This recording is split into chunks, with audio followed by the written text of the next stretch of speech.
Fresh groceries are Kroger's thing. That's why they do freshness checks on the items in your delivery order at every step of their journey from farms to Kroger stores, and pick and pack every blue, raz, and strawberry in your free pickup order with the utmost care. Because they believe in treating your food the same way they'd want theirs to be treated. It's kind of like the golden rule, only for like fresh fruit and stuff.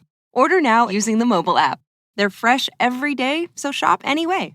Kroger, fresh for everyone. Free pickup on orders of $35 or more. Restrictions may apply. The following is brought to you by the Social Suplex Podcast Network. This is John Silver, lead recruiter of the Dark Order, and you are listening to All Things Elite.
Welcome to the 146th episode of Social Suplex's podcast about AEW with a proclivity for positivity. Welcome to All Things Elite. My name is Austin Sumwitz, and I am the host of this lovely show, and my NCAA tournament bracket has officially been killed off. I mean, it was dead 2 weeks ago, pretty much. And when I say 2 weeks, I mean, yes, even before the tournament started, because it was dead on arrival. With Arizona being eliminated, though, it's fully dead. Joining with me, as always, though, is my good buddy and friend, Floyd Johnson Jr. My man, how you doing? I am doing well. It's funny, as I grew up a North Carolina fan, speaking of NCAA, and there is no way in hell that I thought I would ever be rooting for Duke. And, you know, I've known Duke. I've been a North Carolina fan most of my life, and I've rooted against Duke. But if anyone deserves to go out with a chip, anybody deserves to go out with a ring, it's Coach K. He's coached in 5 different decades. I think he's the GOAT. I mean, other than, John Wooden, but John Wooden just did it on a level that I don't, just ridiculous level. But yeah, the GOAT. He's on that GOAT level, GOAT tier. So I would like to see him go out with a ring if he can. So it's Duke's to lose at this point. I mean, like, you got Kansas as the only 1 seed left at the time of this recording. So I mean, like, it's Duke's to lose. Yeah, and it's like when you have some players, some teams, like you say there's no tomorrow, but yeah, more than likely there's a tomorrow. You're going to get a chance to play. Duke, he can coach to the fact that there really is no tomorrow. He's not coaching anymore. When they go down and they lose a game, he's done. If they win out, he's done. So the only team that has nothing to lose at this point right now is literally St. Peter's. I still can't believe that they're even in this competition. Yes, I am excited for North Carolina and UCLA tomorrow. So that will be a good game. Yes. But off of the NCAA tournament talk. I mean, that's been my entire fucking work week, pretty much. We got to get into this episode of All Things Elite. Thank you guys so much for joining us. We've got a lot to talk about with AEW Dynamite from this week, as well as the very late, very, very, very late episode of Rampage that aired last week because of the NCAA tournament, literally coming on at 11:30 at night, where TV shows go to die in time slots. But we will go through all of that coming up on this episode. But before we get into the entire thing, we need to make sure you guys are downloading this fine show on Google or Apple Podcasts. If you listen to us on Spotify or any other podcasting platform, please give us a share with your friends, family, coworkers, whoever you wish. You can leave a rating and a review, and you can also leave a donation through our podcast provider, Red Circle, if you are so inclined. The easiest way, though, to support us is by following us on social media. On Twitter, we are at AT Elite Pod. at Social Suplex are the guys that make this show possible. Please check out all of their shows that they have on their network. You will not be disappointed. I am at Austin Szumowicz, SZUMOWICZ. Floyd is at Floyd Johnson Jr. on Twitter. And also, this is just a personal thing, but my good friend Jared O'Brien, he just dropped his first album, and I want to say like 7 years. It's called Detour. His name on Twitter is at Lil G Music. So that's LILG Music. He will pop up. There's just a picture of him covering his face if you're looking for him. He dropped his album Detour. It's a banger. It just dropped literally like 40 minutes ago as we're recording this. Please support my guy. I'm doing this just out of the courtesy. That's my guy. He's my bro. So we shout out Rich Latta and all that too, who does great music too. And he's out there killing it for doing stuff with AEW as well. But my boy Jared is also doing music stuff, so I wanted to shout him out too. But getting into AEW, the big news of the week is that we have announcement of multiple AEW talent who will be appearing at this year's WrestleCon. Now, I've been to WrestleCon before. It's a lovely time, and I'm glad to see that the AEW talent is getting there and going to be able to make appearances for people to go meet and get autographs and have photo ops and all that kind of stuff. So, the reason I put that in as the big news of the week is because if you knew about this 3 months ago, the Gun Club was announced for WrestleCon, or 4 months ago, the Gun Club was announced for WrestleCon, and then they were removed. And WrestleCon was like, well, I don't think AEW wants their talent there, so we're going to take them down, wait to announce them, but they will be here, right? And they did it, and it was really weird. So you didn't know if they were going to have AEW talent on this year's show, but they were able to announce Adam Cole, Britt Baker, Christian, and then William Regal got announced today new to AEW. I imagine he booked that maybe before he signed with AEW. Arn Anderson's always been on there, but he's not like on the, I guess, I don't know. He's with AEW. Arn Anderson's been on there for a while, so, and I believe Tully's on there also, so. We got some AEW people. I imagine they're going to announce a couple more. I will definitely, we'll definitely keep you updated as they announce it. Oh yeah, Jake Roberts is on there, but I haven't seen him on. Him on there in a while, so I don't know. Yeah, I will also add too. One of the big news of the week as well is that we have the winners of the 2022 AEW Awards. You want me to go through those? Dude, I meant to put them on there and completely slipped my mind. So if you have them, go for it. I have them pulled up right here. I'm on it. So I can go through and I'll run through all the categories and who won the categories for the AEW Awards for 2022. Biggest surprise goes to Adam Cole and Bryan Danielson's debut from All Out 2022, as it should.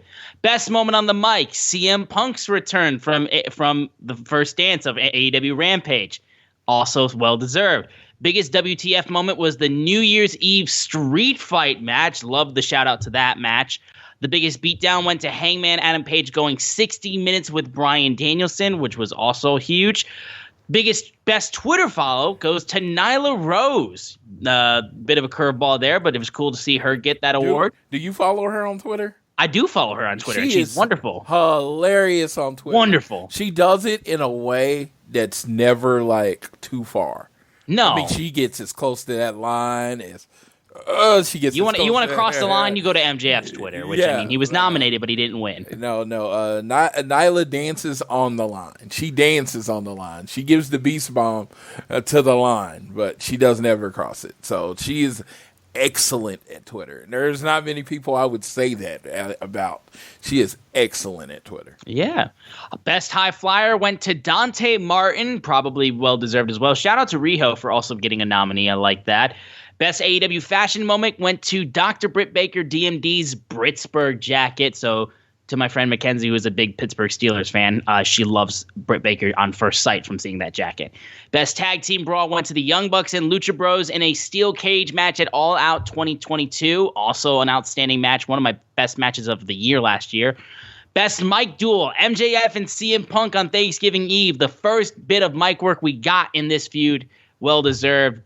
The breakout male star went to Sammy Guevara. Breakout female star went to Jade Cargill. And the wrestler of the year, with Bryan Danielson nominated, went to Kenny Omega. So there you go. Even while he's out recovering and rehabbing, he still wins the Wrestler of the Year for being the AEW World Champion for the time that he was up until Full Gear.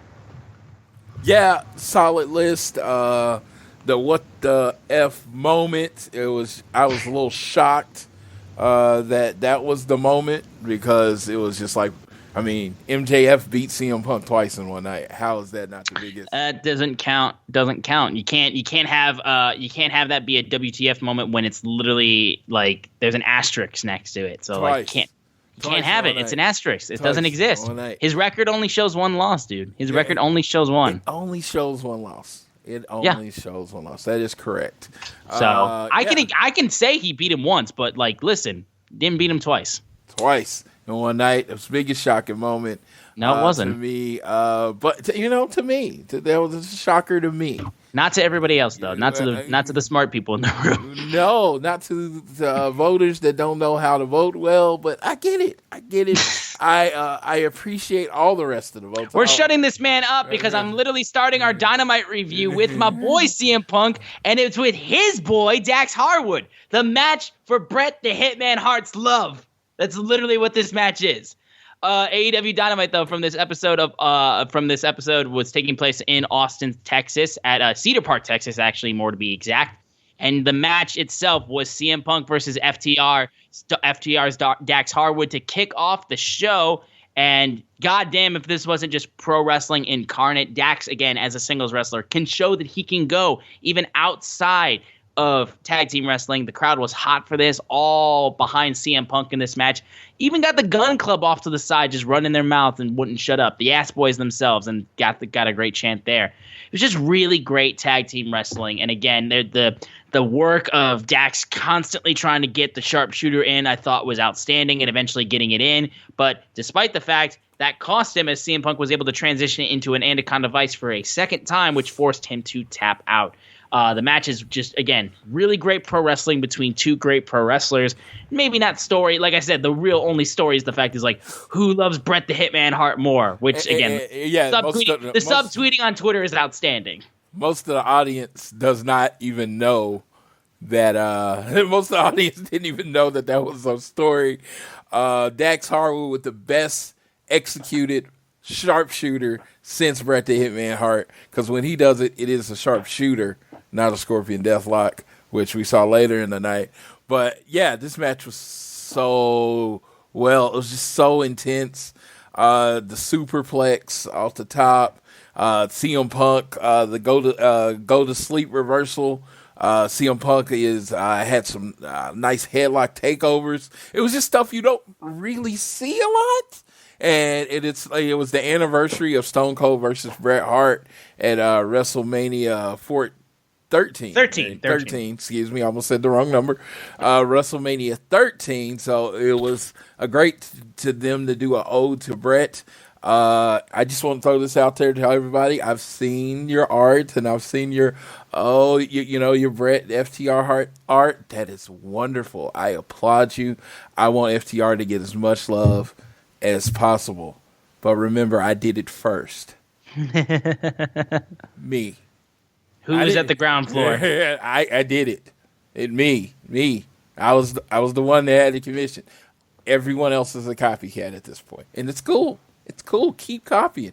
Hey, the more you talk about FTR and the wonderfulness, which is Dax and Cash, and the best there is, the best there was, and the best there ever will be Bret Hart, the happier I am.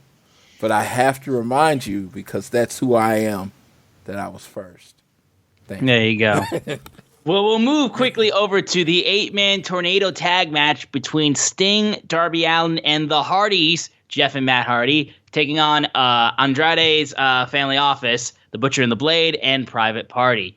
No disqualification, anything goes. So everyone was all the fuck over the place. Absolute craziness. So the match basically built of like everybody beating each other up and moving off to the side and getting to their spots that they were getting to.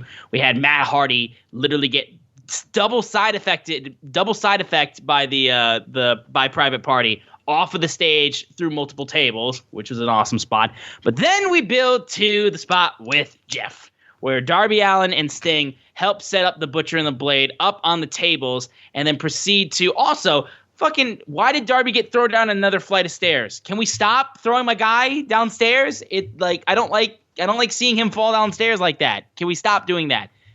I'm just asking nicely. But eventually the Butcher and the Blade, though, get set up onto multiple tables. Jeff Hardy grabs a ladder in the concourse, and it's all taking over by the merchandise table. And he climbs up to the ladder onto, like, the railing of the building itself, and then proceeds to Swanton Bomb off of it through 2 tables and through Butcher and the Blade. We're like a couple weeks into Jeff Hardy being in AEW, and all of a sudden this man's already jumping off a fucking giant-ass shit. It's outstanding, but eventually the match got back in when Sting came back to the ring with the Private Party, and Isaiah Cassidy tried to hit Sting with a steel chair. Didn't really work, and he got fired up with it. Multiple Stinger splashes into the corner. They tried eventually to get the gin and juice, but he caught him in midair, and then Matt Hardy had Mark Quinn tied up as well. Scorpion Death Drop and Twist of Fate at the same time. That is the win to pin Private Party and win the match. The babyfaces go over. Again, I know my boy isn't a huge Jeff Hardy fan, but I mean, like, the people fucking are so happy they are here. Like, the pop they got was outstanding, and they did the typical Hardy Bros stuff that you expect. And Matt and Jeff, I mean, Jeff fucking came out and did that, like, less than a month into his time in AEW. So, I mean, he already knows what he's trying to do here. And I'm all for it, dude. Jeff's outstanding. I love Jeff. Matt's killing it. I love Darby and Sting. And I honestly, seeing Andrade run the family office group fits way more than Matt. Big Money Matt, I get it. Like, it's the gimmick he's used to do. But, I mean, like, just it fits more with Andrade at this point. It really does. Yes, I'm done. I'm done with. I got my Jeff Hardy anger out 2 weeks ago, so I have no more negative. If I'm gonna say we're the proclivity of positivity, which is the title I gave this show, what am I like if I keep harping on something? I thought this match was great. I think this might go down as one of the best 2 match. Actually, I think with the 3rd match, the best 3 match start to a Dynamite ever. This match was amazing. Darby Allen was great. They do this great job in AEW of having an 8-man match. And somehow in the match, everyone is spotlighted and everyone's featured. Big Butch looked like a monster in this match. And I don't know what they got planned for him going forward. But it's really putting over his size and the shape that he's got into. Seems to be a focus going forward, so I'm looking forward to what's going on with that. Isaiah might be one of the best sellers in wrestling. I'm thinking that's getting lost on people. I literally was going to tweet that, but I saved it for the show. That dude sells out of his mind for everybody. I mean, seriously, it's like Fuego level selling, because I think Fuego's like the best seller. You know, like Fuego looks like he's getting killed in every match, but Isaiah Cassidy, dude, he does everything so well. The big spots, how they did it. Sting got his spot. Jeff got his spot. Matt took a spot, so the Private Party got theirs. We got the move at the end. Shout out to Sting. He's 63. He's trying. I'm not going to give him crap for that problem at the end of the match. I don't know if it was his fault. Don't know it. I just felt like they flipped, and he caught the Scorpion Death Drop, and they dropped.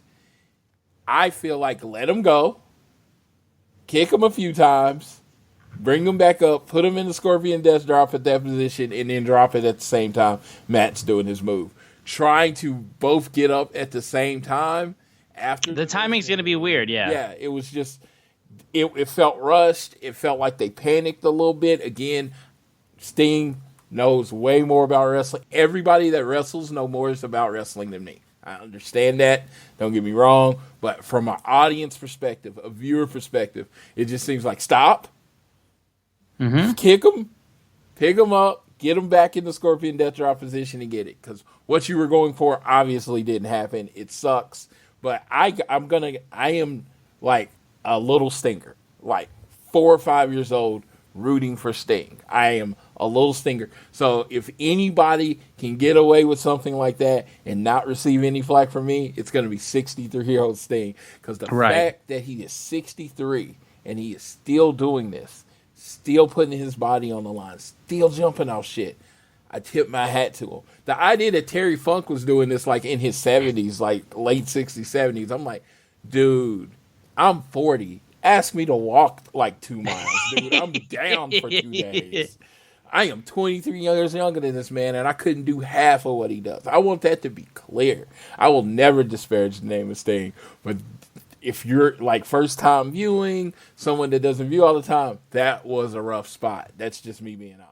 Yeah, it was. I mean, again, I thought for a second he was like trying to like scorpion choke him out a little bit, but then like I could see him try to struggle to get him up. Yeah. It looked like a dragon sleeper, and I was like, oh shit, and maybe he'll turn that in. Maybe he decided instead of just doing the scorpion death drop, he's just gonna do dragon sleeper, and then I'm like, oh, he's trying to get up. I'm like, okay. And again, it didn't bother me, but I can see why it was like, yeah, it took him a bit, but like again, yes, like he said, motherfucker is in his 60s. Like we can let that slide. But moving on, then we had the backstage segment with FTR where basically because they were staring down the Ass Boys and said Gun Club hasn't earned their respects. And I think it was Dax himself that said, I'm going to call you Billy's sons, like just Billy's kids. It's like I'm not calling you by your tag team name, not even the Ass Boys, because at this point you're just trying to use that to get yourself publicity. I don't know if you noticed this, Austin. I mean, the promo was amazing. Did you see how that backlight was lit? What color it was? No, I did not. The backlight was pink. They are not being subtle with it. They're not. They are not. It was straight backlit and pink, and I was like, oh my God, these dudes are, yeah, it's like, they did it with Punk. You know, where they just like, we're just going to kind of give you hints, but we're never going to say what it is. Right. So they've never promised Bret Hart's going to be there. But you feel like Bret Hart's going to be there. Mm-hmm, yeah. I mean, it definitely feels like it. Yeah. We'll move over to the next match, though. The Varsity Blondes facing off against Jon Moxley and Bryan Danielson with William Regal in tow as well. Poor Varsity Blondes. I mean, like, you got Julia Hart not even watching your match. Like, I mean, she'd be watching it with one eye, but she's just sitting on the steel steps and literally just looking off into space. Just doesn't really give a fuck anymore. I know we're still building into what exactly is going to be the case with her since she got sprayed with the mist by Malachi Black. But regardless, like, I feel like they were, I mean, I know they were definitely teasing bits of it, more so on Dark and stuff like that. But even on Dynamite, you hadn't seen much of her, like, development of her attitude for the most part for, like, about a month, I want to say. So it's nice to see that at least that they reminded you, like, hey, like, remember, she's being different since she got hit with the mist. Moxley and Danielson beat the shit out of him. They just kicked in the spot where Moxley was elbowing one Varsity Blonde and then Danielson was kicking the head in of another Varsity Blonde. So good. Just so good. And eventually paradigm shift and rear naked choke on Garrison. That was a choke. That was a tap out victory for the boys. I thought this match was so fucking physical, and my wife oh my god, like, she really dug. She's really digging Bryan Danielson and Jon Moxley, and I wouldn't say she was a fan. She just says when they do it, it just seems so real, and you know, outsider opinion. But when I'm watching this match, all I can think of, FTR, follow the rules. Hey, where's the 5 count, ref? Come on. Where's the 5? Do something. You know, like, where's the 5 count? We got 2 guys in the ring fighting. Let's get that 5. Let's get this situated. Let's get that taken care of. But, you know, it's wrestling. You know, rules are in quotations. Every rule is in quotations. So it's like, yeah. No. Well, I thought Griff and Brian Pillman did a really good job in this match of taking a beating. Because, you know, selling, you know, I mean, that's a part of wrestling. And they did a really good job. Griff Garrison, we were talking about it. That dude puts on about 10 to 15 pounds of muscle. Gets a new hairstyle. I'm not saying chop it off, but just a new hairstyle because it's very much a young guy hairstyle. I see money in that. I see money in him. He has the building blocks of what it's going to take to be great. I didn't really, I've seen it here and there, but you look in this ring with Mox, and that dude is bigger than Mox. And he's a good-looking kid. I think he has a future, but yeah, awesome. I'm going to let you get to what happened after. Yeah, we had Moxley get on a microphone with Rigo coming into the ring and said how he's a lucky man and he's been fortunate to compete against the best in the world and learn from the best in the world. But if there's one man's opinion he always cared about, it was his lordship, William Regal. His seal of approval is the only badge of honor I've ever needed. Just like my friend, the perfect wrestler, the American Dragon, Bryan Danielson. We were forged in combat, but this message is for anyone who thinks they have what it takes to stand beside us. Because if you think what it takes to ride with us, you need to reach deep down in your soul where you learn to love pain. If you want a badge of honor from the Blackpool Combat Club, you have to earn it the hard way. So the Blackpool Combat Club, a.k.a. I guess the BCC, what they'll probably go with since it's on the new T-shirt, is what they're going to be calling Moxley and Danielson. The Blackpool Combat Club with William Regal as the enforcer, I guess. Yes, there was a lot of generic names going around that were terrible. This is better than anything I heard. I really like this. It is it's not like Violence, which I heard someone said they were going to call the group. It's which little on the nose. It leans to what we're not like a family. We are a group of people. We are a fighting club. Your job when you come to this club is to get better. That's what you're here for. Yeah. So yeah. I mean, yeah, it fits. It fits, especially. I'm probably just gonna call them the BCC just to make it easier. But I do like the fact that they included Blackpool in there, though. I do like the fact that was a nice little nod to the fact that Regal basically runs this show. So I think it's cool, honestly. I kind of want a better shirt design, if I'm being honest. I think the shirt's okay, but that's nitpicky as fuck. Moving over though, we have bitch boy MJF coming out with Sean Spears in tow, and he's got like 5 security guards guarding the ring as he gets on the mic to just run down Wardlow. I'll run through a few things. So he says, "Shame you couldn't get the job done last week because I was a man of my word. Unlike you, I actually honor business agreements because when I told you a few weeks ago if you won the TNT title, you could keep it. I meant it. So sad, though, that you weren't able to beat Scorpio Sky." He also mentioned CM Punk in the matter, so he keeps throwing this man's name coming out his mouth. So he said, "You decided you needed to cheat to win. It's no disqualification match. There's no such thing as cheating.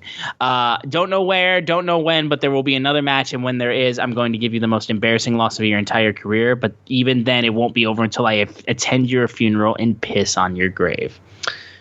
Fair. Nice. Cool. Awesome. Just eat the L. Just eat it. Back to the other spineless coward in Wardlow. He says he's going to start calling him Pig because it's what he is.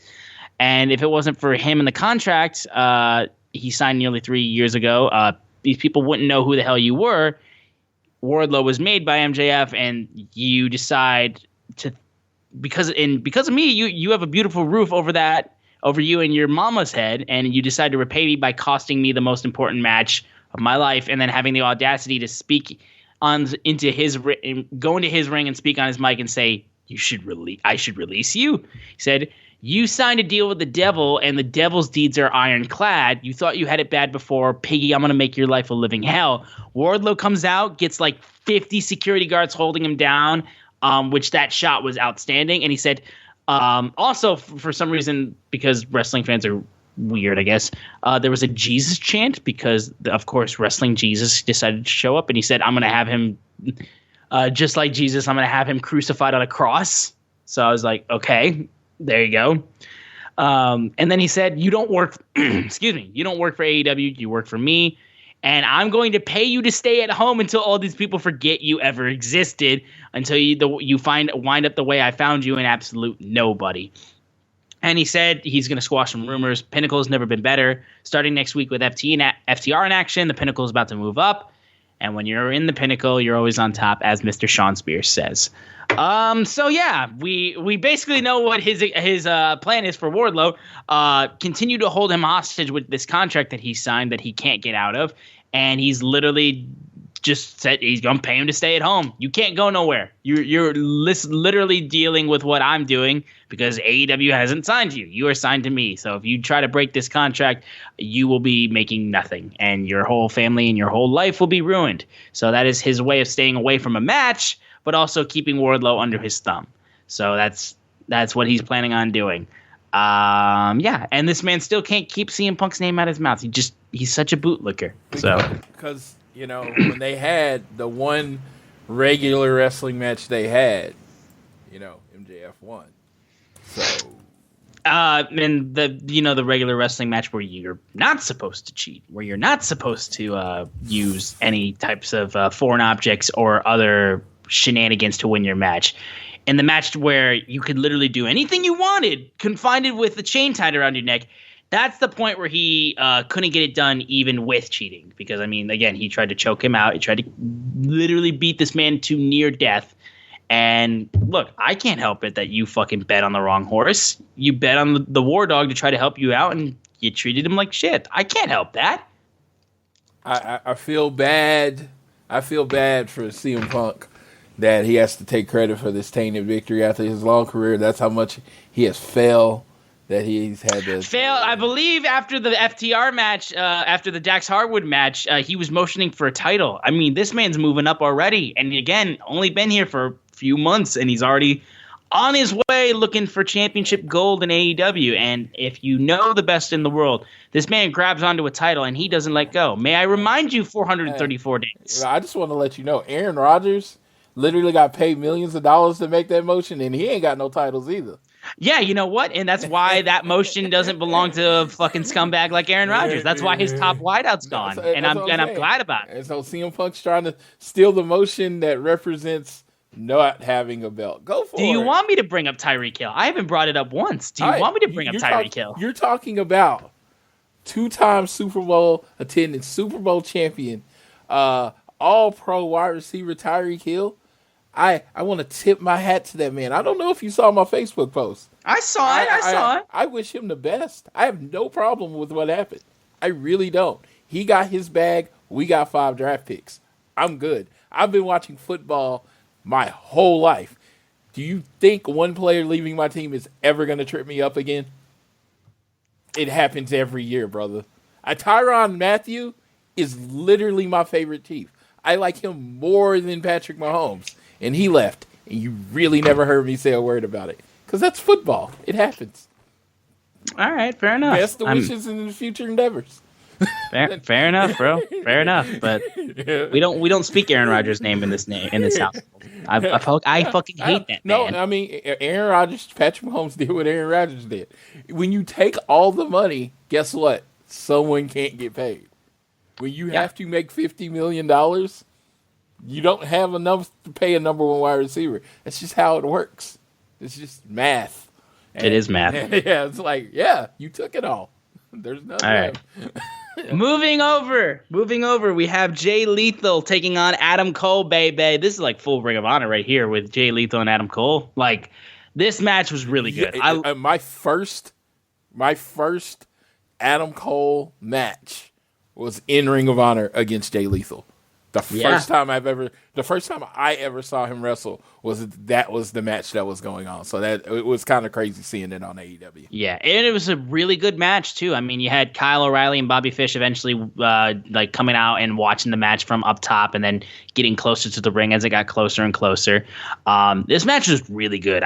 Great reversals, great wrestling transitions. Just these two are so good, and I'm glad that Jay Lethal's getting a really big match against somebody like Adam Cole. The fact that he lost it's whatever. Again, I don't feel like that's a reason to worry about Jay Lethal because he's so good. I loved the counter that he did to the 2 counters, in fact, that he did to the lethal injection when he got super kicked in the fucking head first, and then when Paul Turner was distracted and he proceeds to low blow him as he comes back from the fucking springboard trying to hit the lethal injection. I thought that was outstanding.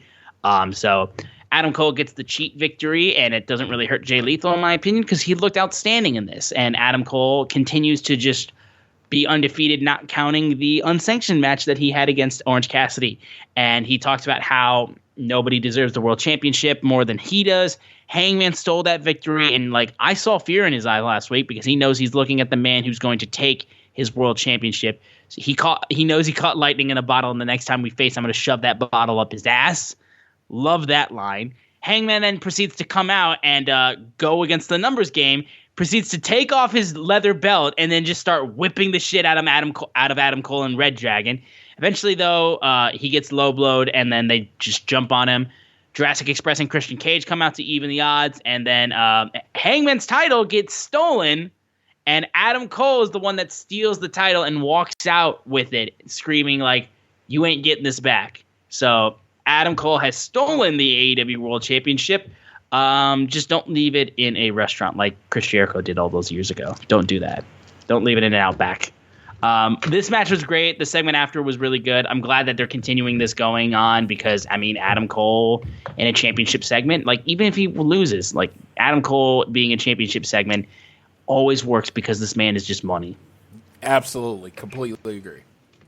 But yeah. Yeah, I'm thinking this is building towards the Dallas Battle of the Belts 2 match. That's how I see it. I feel that, and I think that would be great. I think that would really be a big seller for that show as well. Now, we get to in-ring interview with Sammy Guevara and Tay Conti. Do you want me to go with this first, or do you want to go? Or do you want to take with it first? Because I think I just have what I think will be a response to what you said. Fair enough. All right. So Sammy Guevara is in the ring and talks about how a few weeks ago he lost the TNT Championship, but he still has the ring that he steps into, and when he's in it, he always gives a show for the people that pays their hard-earned money to see him wrestle. He says, like, people tell me, oh, the bumps are going to catch up to you. I'm going to pay for this when I'm older. There's like, screw it. It's worth it now. These people give me everything I want in this business. But up until now, Tay Conti then gets on the mic, says, Paige Van Zant, we want payback. You're going to get your ass kicked. And that's when American Top Team and Dan Lambert and Scorpio Sky, the TNT champion, and Ethan Page come out. They basically say, you suck, blah, blah, blah. You can kiss that title match goodbye. Dan Lambert takes the second TNT title that's wrapped around his waist as he calls himself the co-TNT champion. He takes the belt and kisses it, saying you can kiss that match goodbye. And Sammy proceeds to say, hey, we know you live, we live inside your head rent-free, but if only you knew what we did with that belt when I was still champion, you would know that we live in your mouth too. And Dan Lambert's like, oh my God, and just throws the belt down, holding it.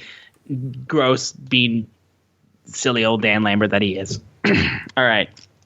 Let me preface this immediately. I want people to understand this too, because this has been the hot button topic in AEW. I want to preface this immediately by saying I have nothing but love for Sammy Guevara and Tay Conti. I think they have been two rising stars in AEW that I have genuinely loved to see grow.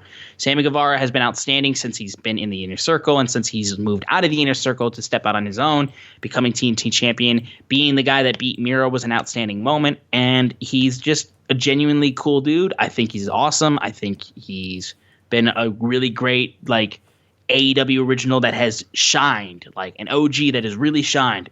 And I have got nothing but love for Tay Conti. I think she's super sweet. I think she's seeing her rise up in AEW has also been outstanding. I mean, I remember back when I was at WrestleMania 34 and I saw her in the giant women's battle royal that took place, and seeing her, I was genuinely I was like, holy shit, Tay Conti, they're using her. That's awesome. And seeing her where she is now genuinely is awesome. Seeing her get a shot against Jade Cargill for the TBS championship, seeing how she rose up the ranks and all the crazy good stuff that she's done, whether it be when she was teaming with Anna Jay or whether it be when she went trying to go for the TBS title. I thought that was huge, and I like seeing her succeed, and it's been lots of fun.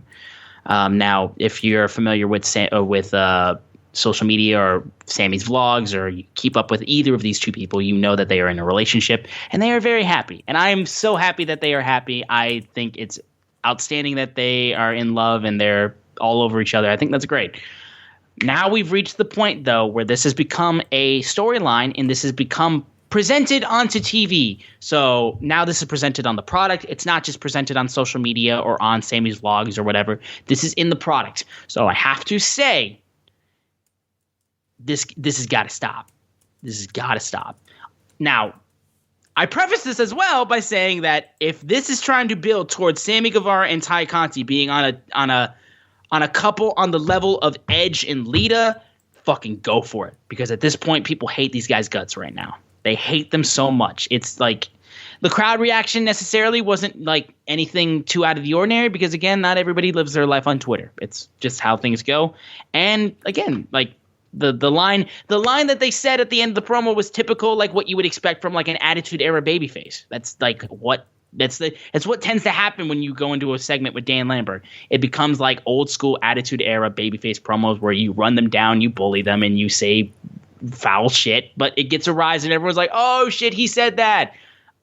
But now that it's become a storyline, and now that it's being presented as a storyline, and now that we are seeing this live, I have to say, unless this is building towards Sammy Guevara and Ty Conti being a heel power couple on the levels of Edge and Lita, this has got to stop. Like, it's too much. Again, and I have nothing but love for these people, but again, you're out here being like, stay mad and all this type of shit, and like, oh, y'all didn't respect our privacy, so we're going to be all up in your face about it. When you live your life on the internet, this is what happens. I'm sorry. When you present everything from your life, everything in your life on the internet, people are going to think that they know you like they know their best friend. It may not be right. It may not be kosher, but it's just how things happen. And you felt the need to present everything of your life on social media, on YouTube, on your vlog, and now this has happened, and now people are seeing it constantly on social media, and they are tired of it, and they are sick of it. Because again, we're wrestling fans, hot people dating hot people. A lot of wrestling fans can't relate to that. And I'm sorry, like, it's just become insufferable. And if that's what you're going for, fucking good for you. Go for it. Make people hate your guts. Be the best heel power couple that you can be. But if that's not what you're going for, and if it's not what you're trying to present, and you're just trying to have your relationship, like, I'm sorry, y'all just post too much about it. Like, when I'm in a relationship, I'm very lovey-dovey about it. And I tend to talk to my friends all about it. Like, oh my God, my girlfriend's amazing or whatever. And I know it tends to be a lot. But when you post about it all the time, like, I'm sorry, this is the reaction that you're going to get. And people have been out. Fans have absolutely stepped over the line. No question about it. I'm not even like saying that isn't the case. Some of y'all fans are just fucking ridiculous. But I mean, with the way that y'all are presenting it, like, unless you're trying to be heels, y'all are asking for it at this point. So I'm sorry. I can't help but say it. And I got nothing but love for these two again, but it's too much. Well, yes, I was gonna go with you. I just think for a while have thought maybe, they're in a relationship. Yeah, definitely in a relationship. But I did think people wouldn't leave them alone, so they went the other way. And I think it's genius. And when I first was introduced to Sammy Guevara and I saw him online, he was a heel. When he was in our inner circle, he was a heel. He's really, really, really good at being a heel. And I think this is where this eventually leads. But, yeah, I can say this, and this is real. I generally hate everybody in a new relationship. Yeah, I do. It's too much. It's the person's perfect and this and that and all that stuff. I'm happy you're happy. I'm a happy person, so I love when other people are happy. But when you're too happy, I mute you, right? And Sammy, Ty, been muted for a while now. And that's what I do. I don't feel the need to comment and post every thought I have on their relationship. I wish them the best. I hope they get married and have children, or get married if they choose to, if that's something they want to do, have children if they want to do. I hope they get everything out of life that they want. I hope at one time we get Sammy Guevara AEW champion, Ty Conti women's champion. I would love that because I love them both as wrestlers, right? But yeah, everybody in a new relationship is disgusting. And when there's two super, super hot people, it's even more disgusting. But I will tell you this, and I said this earlier, I would be Sammy times 10 if I was in his situation. Oh yeah. I mean, dude, I'd fly a flag and it'd be Ty Conti's face on it. Like, that's my girl right there. Again, I get it. It's just now you've already invaded social media, which I can mute. But I watch AEW every week. I'm not going to turn off the channel when you come on the screen. I just think that's too much. You know what I mean? So it's like you're doing it in a way where I can't ignore and let you be happy. So again, if this is what you're building towards, then you're doing a genius work. Because again, at this point, it's the only reaction that you got. Okay, you feel like your privacy has been invaded and people have overstepped their ground. Play into it. Because that's the way that'll work out for you. Like, I get it. It's like, again, people have absolutely stepped over the line with this shit. People think they know everything and they should know everything, and they have a fucking open line to communication of like, oh, we know everything about your life. We know everything about you. We know you, Sammy. This isn't you, Sammy. Like, it's just how people fucking are online. It's just they think they get an instant access to you, and it's just not the case. So, I mean, if you play into it and you go like, well, fuck you, and we're amazing, we're beautiful, we love each other, blah, blah, blah, you can never have this, blah, blah, blah, blah, blah, blah, it would be outstanding. You would literally be what Kip Sabian and Penelope Ford kind of were a little bit, but you'll also be Edge and Lita times 1,000. Because, I mean, again, the reaction you guys are getting as a heel couple would be it would be unreal. So if you play into that, awesome. If not, please get the fuck off my TV. That's all I'm asking. And we move over to Red Velvet versus legit Layla Hirsch. Now, this match also took place on Rampage the night before, on Friday. Which, I mean, we're going to go over Rampage a little bit after this. But Red Velvet was able to get the win after Chris Statlander took away that Layla Hirsch's ring post thing, and she was going to use it, and that had her distracted, and she got rolled up and lost. So the whole purpose of this match was that Chris Statlander was banned from ringside, so that wouldn't happen. And what a shocker, because she got banned from ringside, that allowed her to proceed to cheat, to win, and Red Velvet lost. And as she continued to beat up on Red Velvet after the match, Chris Statlander chased after her and chased Layla Hirsch off. This will probably build up to a Layla Hirsch and Chris Statlander match. So that's that. Again, this storyline is kind of It's just there. I feel like there's nothing really necessarily bad about it, but it's just kind of there. But the match itself was fine. I thought it continued off of what happened on Rampage the week before. So I mean, like, it makes sense this would be the outcome. So I mean, again, but I just got nothing else to really add to this. I don't really have anything to add to it. This is something that is happening on my TV. That is literally all I got. That's it. So we'll go over then to the brand new AEW Women's World Champion Thunder Rosa being interviewed up top, and she immediately gets interrupted by Vicky Guerrero, and Vicky, goddamn, just goes out and says, "You think of yourself as a leader," and I'll give you a little bit of that. You think you're a Texan, but don't insult Texas. Take your green card and go back to Mexico. Fucking Cody's gone for like a few months, and racism has already returned in AEW. This man solved racism, and now it's back in AEW. We lost Fuego Dos and racism in AEW because of Cody leaving. Like, y'all happy? Y'all happy? Anyways, Native Beast Nyla Rose comes out, ambushes Thunder Rosa, and Native Beast Nyla Rose is going to be the first title challenger for the girl Thunder Rosa for her title, it seems like, which was also kind of the case with the last AEW, with the last women's title feud. So, all right, I think again, she'll provide a decent first feud, I think. But I mean, they've done this before, and it was just there. But at least there's a little bit more with Vicky involved, I think. So, I don't know. I think this is this is decent enough for her first defense, I guess. But I mean, like, I don't know. I can't really get massively excited about it, I guess. Okay. Go ahead, Floyd. Oh, I thought I unmuted. I don't think there is anything to be excited about here. Nyla, literally, first opponent to every world champion. She's just their first victory. That's what she does. That's her role. Everybody has one. Surprise, bitch. I did think I wish they would have had the audio so I could have heard her say that when she hit her. But other than that, that was all that missing. Someone had to be first. You know what I mean? It's just like, that's just, someone had to be first. You know, there was going to have to be someone to be the person to lose first. You know what I'm saying? Right. Yeah. Just. All right. Well, then we move over then to the main event of AEW Dynamite from this week. The debut of the Jericho Appreciation Society in ring.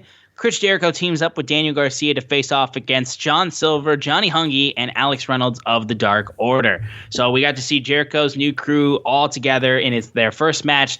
The group of sports entertainers come here to beat up pro wrestlers. And I wasn't able to talk about this last week because I was not on the show. But I will say the fact that this is what they're going for, I think is hysterical. I think it's so funny. I think it will definitely work. I mean, I think this is something that the crowd will absolutely respond to.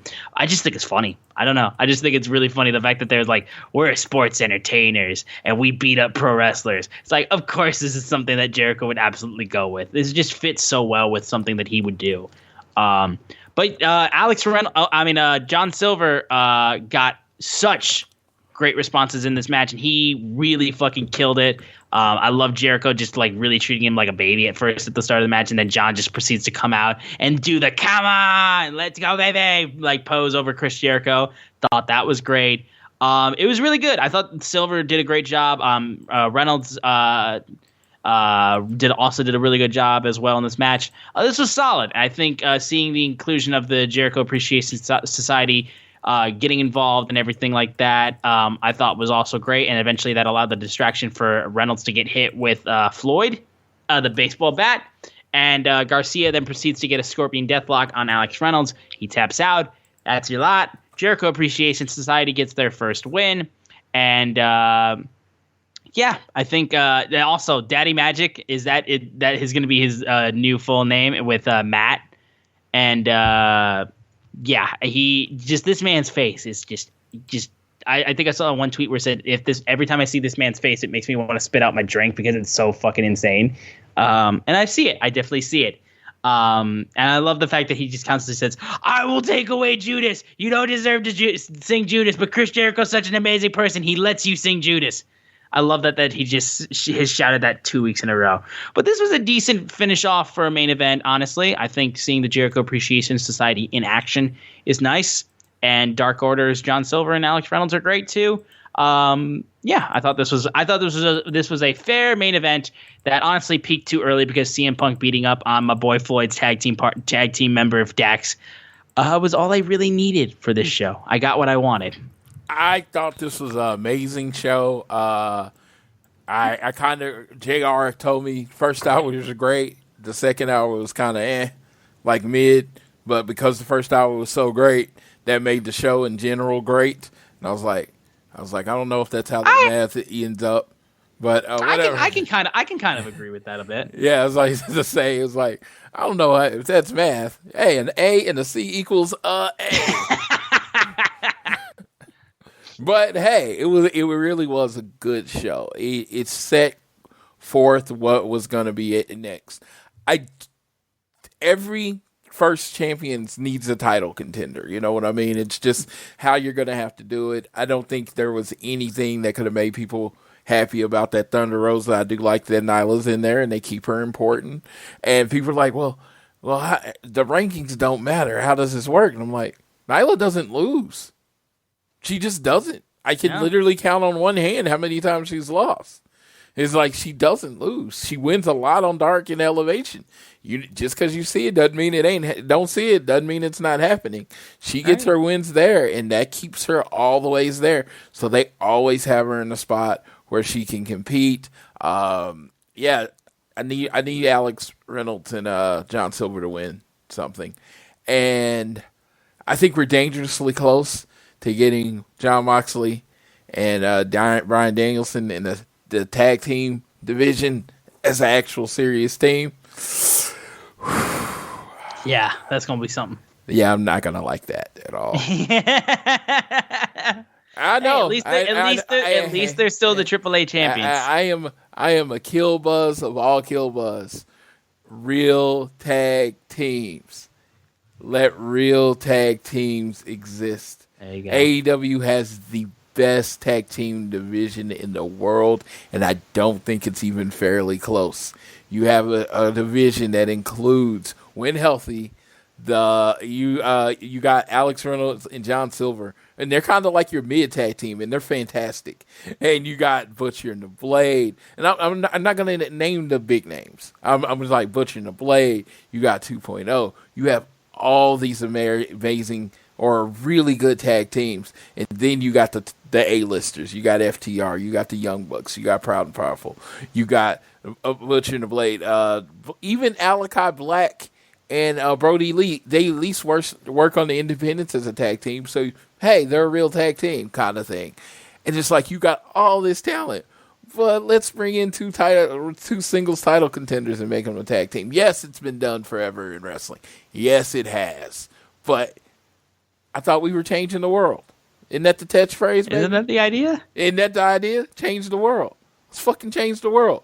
Let tag team specialists specialize in what? Say it, JR. Say it with me. Say it with me, Austin. Get my fucking name right, goddammit. I was just talking about JR, so it came back up. Sorry. But yes, I want tag team the people to specialize and be in tag teams. Bryan Danielson, go beat up, what's his face for the TNT title. Go beat up Scorpio Sky. I don't care. Stay out of my tag team division. All right. Well, that'll do it for this episode of, covering AEW Dynamite. We're going to move over quickly to the results from Rampage the week prior. We had Darby Allen facing off against the Butcher in singles competition, which he ended up winning by countout thanks to him wiping out Butcher with a giant fucking coffin drop to the outside, which was, goddamn, that looked like it hurt. Eventually, the Andrade family office came out, surrounded Sting and Darby. Then the Hardys came out to save it, and that made it an 8-man Texas Tornado tag match, which we just talked about. This was a nice little build into what happened on Dynamite, but that coffin drop to the outside, man. Because we did the show so late, you can kind of just give your thoughts on it, because me and JR already talked about Rampage. Oh, you did? Okay. Yeah, so you can do that, and then we can preview today's Rampage.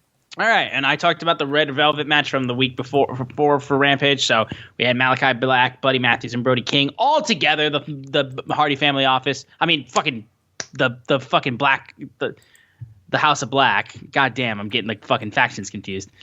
They beat Fuego del Sol in Bear Country, they should. Fuego del Sol selling his ass off. Ass off. And also, rest in peace to Fuego Dos. I saw a sign there and for this week's Dynamite. The nice rip Fuego Dos. I love that. And then Keith Lee got the win against Max Caster because he just fucking flattened the shit out of him. Just like chopping his fucking face off and proceeding to just beat up a Max. I mean, it's what you would expect Keith Lee to do. And it was a fine episode of Rampage. I felt like we got to see the people that we wanted to see, I feel like. But yeah, I think that was fair enough. But that will do it for Rampage, since I already looked at it. We'll do a preview of this upcoming Rampage that is happening this Friday. We're going to see today. Today, as you guys hear this episode. Nyla Rose will be in singles action. We're also going to see Lance Archer versus Dustin Rhodes. I love the little video package they played beforehand. Seeing Dustin cut good promos, I always love. And I'm glad we get to see these two go at it. That'll be outstanding. Swerve Strickland versus Ricky Starks for the FTW Championship. I'm very excited to see that. Why do I got a feeling that Swerve's going to win this match? I don't know why. Yeah, it's a very undercover, attractive man match. Yeah, I'm quite excited to see how it goes. Yeah, it's just like they're very attractive men. So it's like they're going to beat each other. It's Swerve versus Stroke Daddy, as he was known on the Indies. Yes. And then we're going to get 5 and 10 of the Dark Order taking on Red Dragon. Since that was the other thing I forgot to mention from the Jericho Appreciation Society. Jericho fucking kicking the goddamn steel steps and then dropping and then being like, oh my god, I got thrown into the steel steps. And then that by 10 and 5, I thought that was really good. Honestly, that was my favorite part of the entire match. I forgot to mention that, but that also built into Red Dragon versus Dark Order. Actually, that was Red Dragon 5 and 10. That built into them having a match next week. Today, Jesus Christ.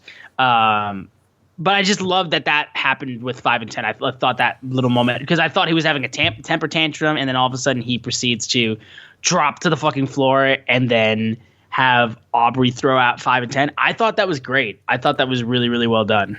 I gotta say, when it comes to the Dark Order, either let them start winning sometimes. Yeah, no, they've dropped. Or break them up. They are a losing faction. I'm not going to use now that I'm not going to use since like Hangman's continued to distance himself again. Like it's a losing faction at this point. Yeah, I'm not going to use the J word, but they are a losing faction. They lose all the time. It's not. It's like, oh, they're going to do some really cool spots, and then they're going to lose. Yeah, they became what Team Taz became. Yeah, and it's just like I said it with Team Taz. If you want me to take them serious. If you want me, you get excited for a match every now and then. You have to give them a win eventually. You can't just keep beating them and expect me to still care.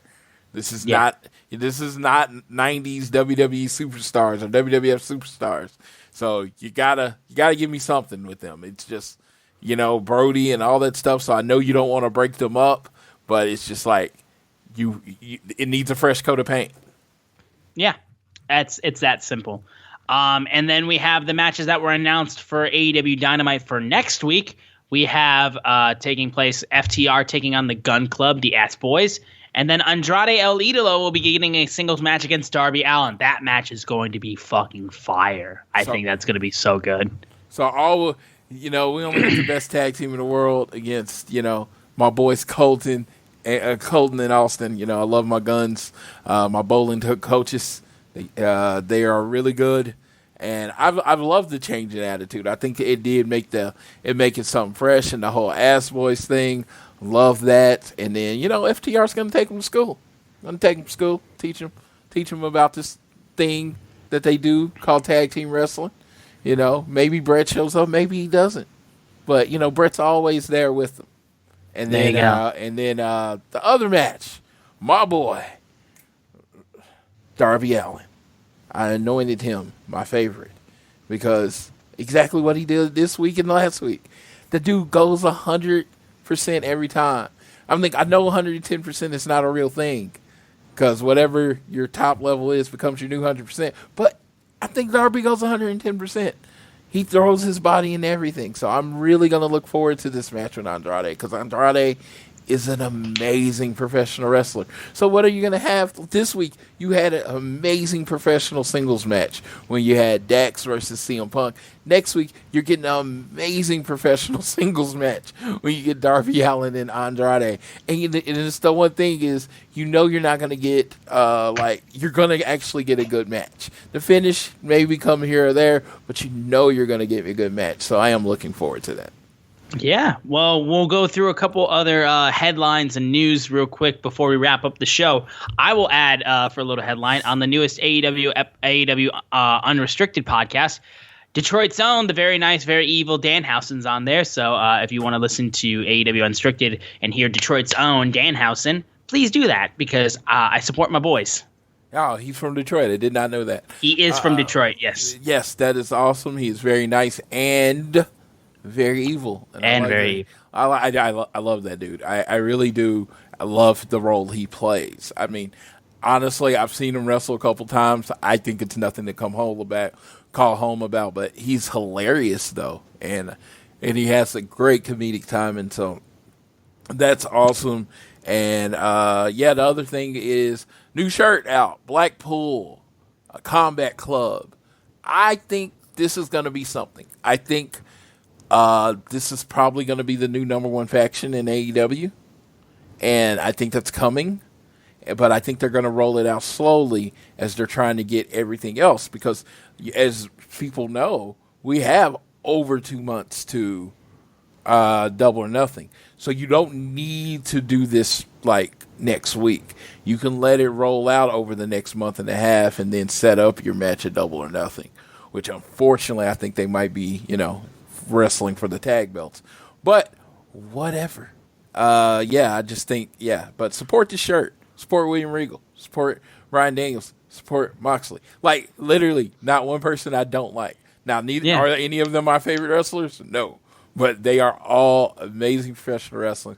So I am all about supporting this group. After I do all my trips, I plan on getting a shirt when I get back. But so, yeah, definitely do that. And make sure next week, Friday night, I think there's a Fight TV package where you can watch all the shows that'll be at WrestleCon, and then ROH Supercard of Honor will be next Friday at 7:00. Make sure you support as much wrestling as you possibly can. Of course, you can't afford it. That is completely understandable. But next weekend is going to be loaded. I didn't even realize this. So I'm going to WrestleCon Super Show. I'm going to watch the Briscoes. I am going to Supercard of Honor. I'm going to watch the Briscoes. Right after the FTR match with the Briscoes, we're driving back to watch the end of the Impact. And guess who's a tag team in the main event there? The Briscoes. I'm going to watch the Briscoes wrestle 3 times in 24 hours. It's going to be nuts. And one of them is my dream match against FTR. But that's going to be outstanding. That match is going to be great. I'm telling you, about 8:30 Central Time tonight, I realized, I'm going to see the Briscoes wrestle a lot. I have no problem with that because I think they're an amazing tag team. They're not quite as good as FTR. Remember the Neville level? There's the FTR level. They're not quite there. There you go. But they're really good. They're amazing. They are the greatest tag team in the history of ROH. All right. I will also throw out, too, we had 3 birthdays yesterday. We had Ryo Mizunami, who had her birthday. We also had Jake Hager celebrate his birthday. And Christopher Daniels celebrated his birthday. I want to shout that out, too, since there was 3. And they all share a birthday with who? The Undertaker. The Undertaker. Yes, it's just so crazy that all of those people were born this day. It's crazy. Yeah, March 24th is Wrestler Day. I guess so, man. Jesus Christ. But that will do it, I think, for this episode of All Things Elite. Thank you guys so much for tuning into this show every single week. We really do appreciate you. Please continue to download this fine show on Google or Apple Podcasts. And if you listen to us on Spotify or any other podcasting platform, give us a share with your friends, family, coworkers, whoever you wish. Leave a rating and a review, and you can also leave a donation through Red Circle if you feel so inclined. We are at AT Elite Pod on Twitter, at Social Suplex are the guys that make this show possible. Check out all the other shows they have on their network. You won't be disappointed. I am at Austin Sumowitz, SZUMOWICZ. And Floyd is at Floyd Johnson Jr. on Twitter. And I will go ahead and pass it off to my boy Floyd so he can take us home for this episode of All Things Elite. You know what's so funny? I'm glad we're not on video because I do a little shimmy every time you spell your name. I don't know why. I wouldn't even know what to describe it as, but I always feel myself kind of moving every time to you spelling your name because you have this rhythm to it and you do it the same way every time. So it was just funny. It was just that moment. And I was like, I'm glad we're not on video. People be like, what the fuck is he dancing to? But yeah, I want to leave you this week. We're heading to spring. We're about to head into one of the biggest wrestling weekends of the year. I hope everyone enjoys it. I mean, yeah, grab some friends, watch some shows, have some drinks, whether alcoholic or non-alcoholic, but enjoy everything that you're about to go to. But I specifically want to say, next Friday night, 7:00 from Dallas, Texas, my favorite tag team will be wrestling the Briscoes. I am so excited about it. I can barely sleep. I had to take an extra melatonin just to get myself to fall asleep because I cannot wait until next Friday. Yes. So be nice to everybody. I've seen a lot of mean stuff on Twitter, which it almost seems redundant because there's always mean stuff on Twitter. But you don't have to be a person that participates in it. Just be nice. Love people. Treat them how you want to be treated. And most of all, whether it's home, work, or school, always do your best to be elite.